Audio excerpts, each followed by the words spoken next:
नमस्कार साथियों, मैं Parasnath life I study IAS के डेली करंट अफेयर क्विज में आपका स्वागत है। साथियों, यूपीएससी, यूपी पीसीएस, सभी state PCS, NTPC, UP triple SC PET, UPSI तथा अन्य सभी परीक्षाओं के लिए यह क्विज बहुत ही ज़्यादा महत्वपूर्ण है।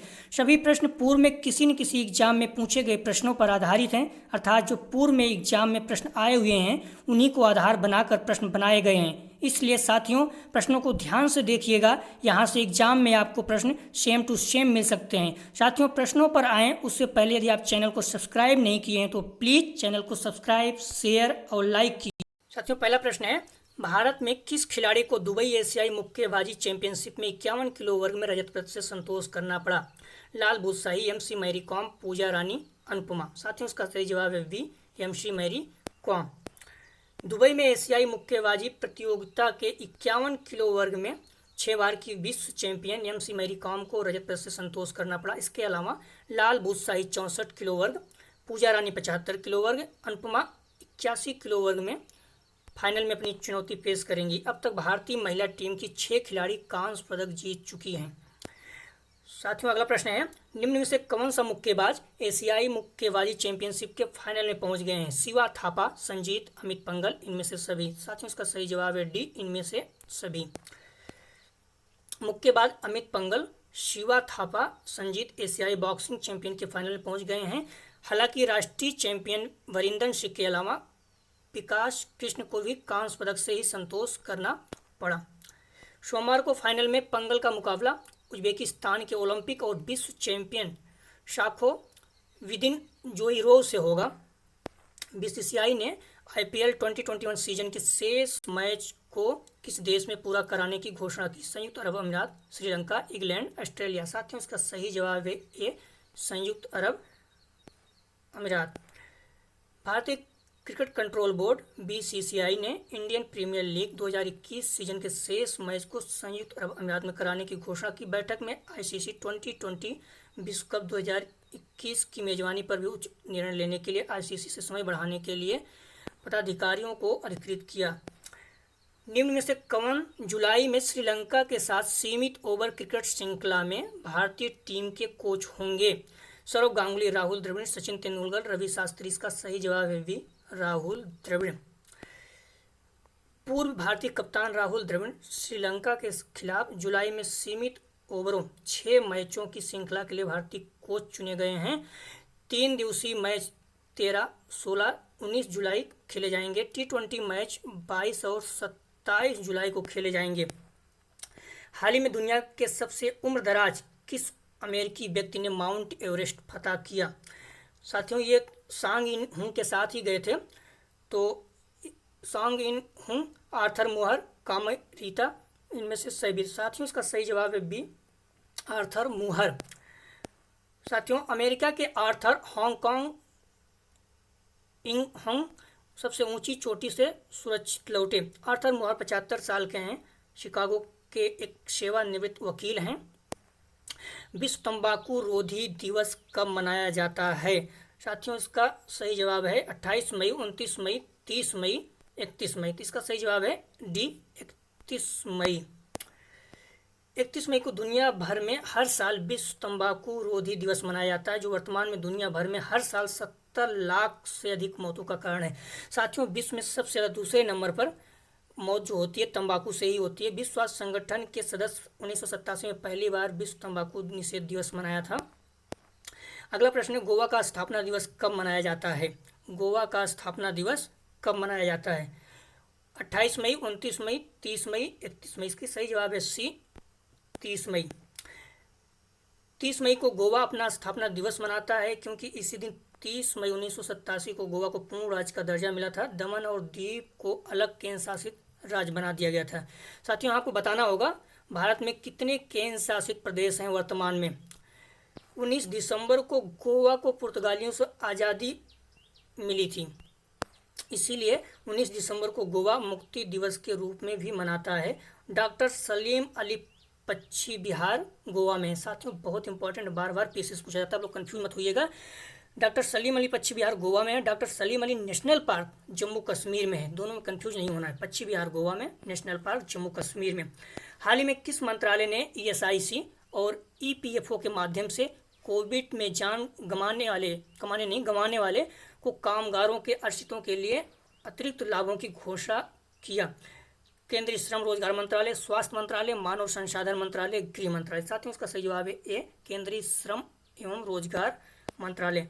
केंद्रीय श्रम और रोजगार मंत्रालय ने अपने कर्मचारी राज्य बीमा निगम ईएसआईसी ईपीएफओ के माध्यम से कामगारों के लिए अतिरिक्त लाभ की घोषणा की। ये लाभ देने के लिए बीमित व्यक्ति का ईएसआईसी से कम 3 महीने पहले से पंजीकृत होना आवश्यक है। यह लाभ कर्मचारियों के अकाल मृत्यु पर मिलेगा। इसके लिए कर्मचारियों को कम से कम 12 महीने पहले से भविष्य निधि से जुड़े रहना होगा। ऐसा नहीं 6 महीने पहले आपने कराया है तो आपको मिल जाएगा, कम 12 था तो 1 साल पहले से जुड़े हैं तभी। हाल ही में चर्चा में रहा माइक्रोवेव हथियार किस देश के पास है। साथियों ये साइंस एंड टेक का क्वेश्चन है, बहुत इंपॉर्टेंट। इस तरह से क्वेश्चन पूछे जाते हैं पीसीएस वगैरह या किसी भी एग्जाम में। चीन, अमेरिका, भारत, चीन और अमेरिका दोनों, तो इसका सही जवाब है डी, चीन और अमेरिका दोनों।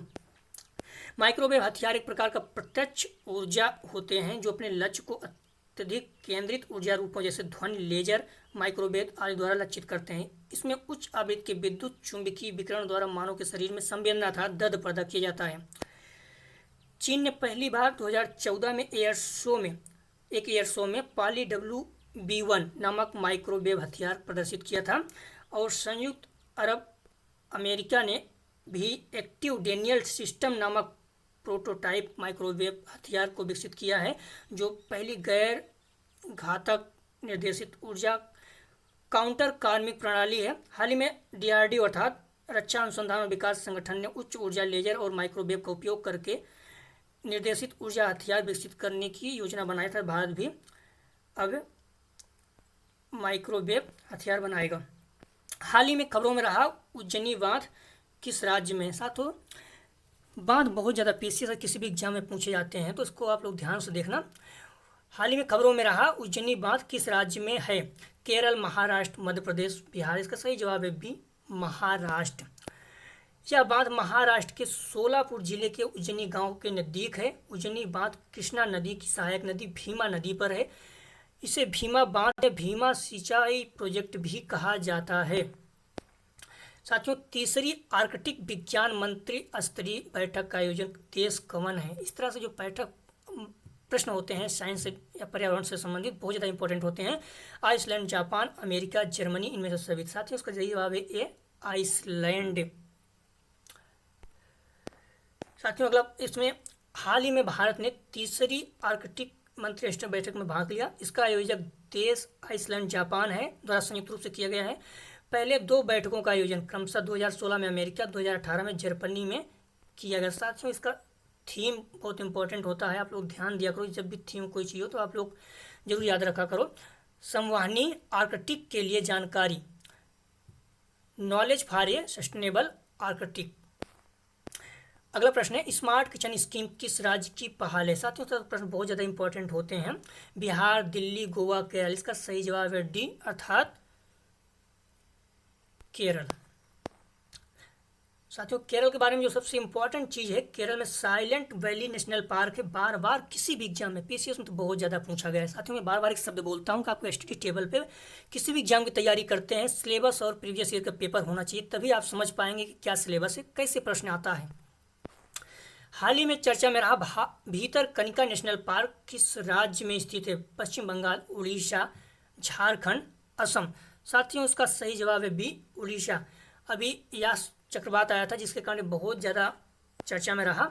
खबरों में रहा झींगुर की एक नई प्रजाति जयंत किस राज्य में खोजी गई। खबरों में रही झींगुर की एक नई प्रजाति खोजी गई है, किस राज्य में खोजी गई है। उड़ीसा, छत्तीसगढ़, राजस्थान, मध्य प्रदेश। साथियों इसका सही जवाब है बी, छत्तीसगढ़।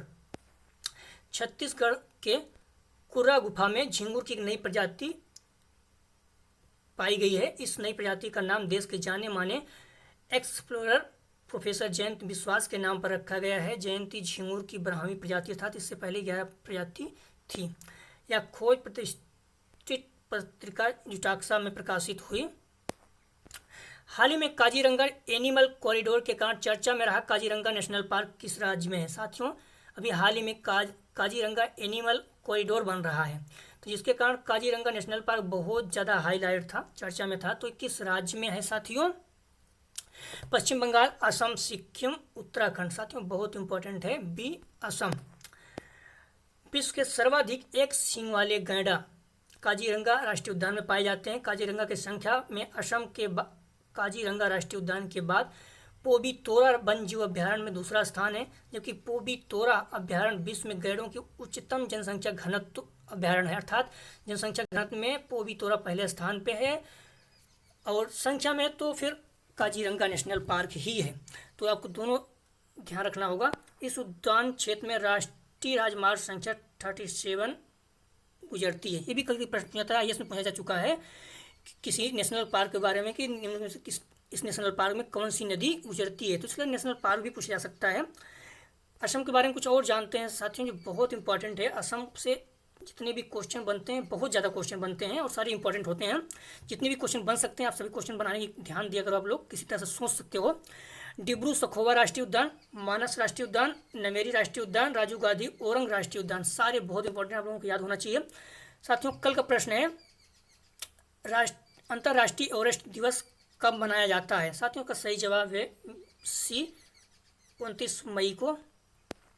साथियों आज का प्रश्न है, आप लोग ध्यान दीजिए, कमेंट सेक्शन में जरूर बताया करिए। ग्लोरी ऑफ इंडिया अवार्ड 2020 किसने जीता। खुशहाल कौशिक, संकेत सिन्हा, पुष्पेन बनर्जी, नामिता चौधरी। साथियों यदि आप लोग चैनल को अब भी सब्सक्राइब नहीं किए हैं तो प्लीज़ चैनल को सब्सक्राइब, शेयर और लाइक कीजिए। वीडियो देखने के लिए धन्यवाद साथियों, आपका दिन शुभ हो।